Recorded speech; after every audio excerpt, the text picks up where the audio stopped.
Welcome back sa aking channel. Eman Bacosa Pacquiao at Shuvi Entrata napansin ang pagkakaroon ng magandang chemistry. Mas bagay nga ba maging mag-love team kaysa kay Jillian Ward? Panuurin at pakinggan ang buong detalye.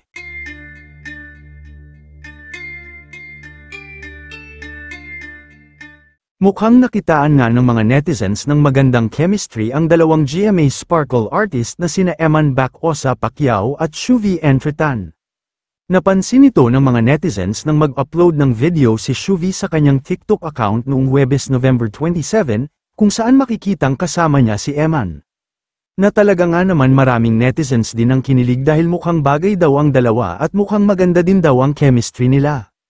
Pero may iilan naman ang tutol, dahil ang ilan ay sinasabi na mas bagay daw si Jillian at Eman at sila daw talaga ang may magandang chemistry, kumpara kay Shuvi.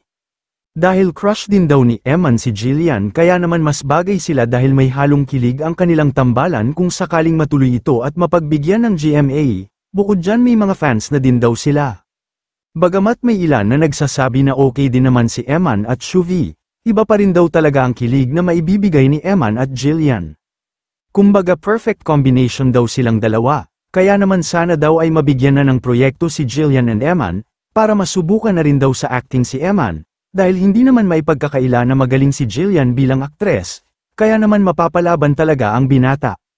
Samantala, may mga nagsasabi naman na mas bagay daw si Eman sa mga action, dahil tall, dark and handsome ito, tapos si Jillian ang leading lady. Sa ngayon ay kahit wala pang proyekto si Eman, ay sunod-sunod naman ang endorsement na natatanggap nito mula sa mga malalaking kumpanya. Pagpapatunay lang na unti-unti nang umuusad ang career ni Eman sa showbiz. Pero syempre sana mapagpatuloy niya pa rin ang nasimulan niya sa boxing dahil dito siya unang nakilala at sumikat. Kayo mga ka-showbiz, anong masasabi niyo sa ating showbiz topic ngayon? Kung may opinion kayo ay magkomento lang kayo sa aking comment section. At syempre kung bago pa lang kayo sa aking channel ay mag-subscribe na kayo para lagi kayong updated sa mga showbiz trends na ina-upload ko. Maraming salamat po.